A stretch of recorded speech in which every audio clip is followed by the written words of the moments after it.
नमस्कार दोस्तों, कथा मंच में आपका स्वागत है। कथा मंच में आज मैं आपके लिए लेकर आया हूँ एक कश्मीरी लोक कथा। तो चलिए शुरू करते हैं कश्मीरी लोक कथा। शुरू करने से पहले आपसे मेरा निवेदन है कि कृपया कथा को पूरा सुने, अंत तक सुने। अगर पसंद आती है तो लाइक करें, और अगर आप मेरे चैनल पर पहली बार आए हैं तो कृपया चैनल को सब्सक्राइब जरूर कर दें। तो चलिए शुरू करते हैं आज की कथा। यह बात उन दिनों की है जब कश्मीर में छोटे छोटे शासकों का राज्य था। उन सबके राज्यों की अपनी अपनी सीमाएं थी। सभी राजाओं के अपने अपने नियम और कानून थे। उन्हीं राज्यों में एक राज्य के राजा का नाम था राजा अजूबामल। उसके नगर के चारों ओर घनी पहाड़ियां थी। उसके यहाँ सभी चीज़ों का दाम 1 टका था। केसर हो या नमक, सब्जी हो या लकड़ी, कोयला हो या सोना, सब एक ही दाम तुलते थे। अजूबामल बहुत मनमानी करता था। उसने कुछ चापलूस मंत्री नियुक्त कर रखे थे। वह उन्हीं की सलाह से सभी काम करता था।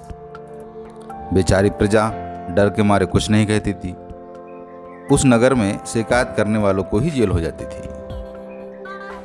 उस नगर में एक बार 3 मित्र आए। वहां की दशा देखकर पहले 2 मित्रों ने कहा, भैया, इस नगर में रहना खतरे से खाली नहीं है। राजा की सनक का क्या भरोसा, कब किसे दबोच ले। तीसरा मित्र सभी चीजों के इतने कम दामों से खुश था। वह बोला, मैं तो यहाँ मजे से जीवन गुजारूंगा। कितनी अच्छी बात है कि मनचाही चीजें मिलती हैं यहाँ पर, और सभी एक ही दाम में। ऐसा तो और कहीं हो ही नहीं सकता। पहले 2 मित्रों ने उसे बहुत समझाया कि वह लौट चले, किंतु तीसरा मित्र टस से मस ना हुआ। हार कर पहले 2 मित्रों ने अपना पता देकर कहा, यदि हमारी जरूरत पड़े तो हमें बुलवा लेना, हम शीघ्र ही मदद को आ जाएंगे। तीसरे मित्र ने बेमन से उनका पता संभाला और मकान की खोज में चल पड़ा। पहले 2 मित्रों ने घोड़े को एड़ लगाई और रातों रात नगर से बाहर निकल गए। तीसरा मित्र सुबह सोकर उठा, मुंह हाथ धोकर बाजार की तरफ चल पड़ा। बाजार जाकर उसने 1 टका देकर स्वादिष्ट मिठाई खरीदी। दोनों में से पहला टुकड़ा उठाया ही था कि राजा के सिपाहियों ने उसे चारों ओर से घेर लिया।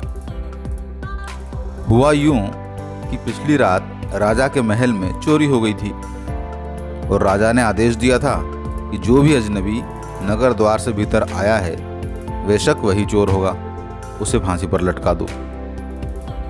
अब तो तीसरे मित्र की जान पर बनाई। उसने राजा से अनुनय विनय किया, किंतु राजा ने अनसुना कर दिया। अंत में उसने दोनों मित्रों को सारा हाल लिखकर संदेश पहुंचा दिया। अगले ही दिन फांसी का समय तय हो चुका था। बाजार के बीचों बीच चौक पर फांसी दी जानी थी। सारा शहर अजनबी चोर को देखने उमड़ पड़ा। राजा भी पालकी पर सवार होकर वहां पहुंच गया। तभी तीसरे मित्र के पास एक खत पहुंचा। वह दोनों मित्रों ने लिखा था। तीसरे ने खत पढ़ा और फाड़कर चबा गया। कुछ ही देर में दोनों मित्र भी वहां पहुंच गए। ज्यों ही जल्लाद आगे बढ़ा, पहला मित्र राजा के चरणों में गिरकर बोला, महाराज, मेरे मित्र को छोड़ दें, इसके बाल बच्चे बहुत छोटे हैं। तीसरा मित्र वहीं से चिल्लाया, नहीं महाराज, मुझे मरने दो, भला मरने से कैसा डरना। उसकी बात काटकर दूसरा मित्र बोला, तुम दोनों 100 साल जियो, महाराज तो मुझे ही फांसी पर चढ़ाएंगे। बस फिर क्या था, एक नौटंकी शुरू हो गई। तीनों मित्र एक दूसरे से पहले मारना चाहते थे। राजा अजूबामल चक्कर खा गया। वह कभी एक मित्र की ओर देखता तो कभी दूसरे की ओर। नगरवासी इस तमाशे को देखकर हैरान थे।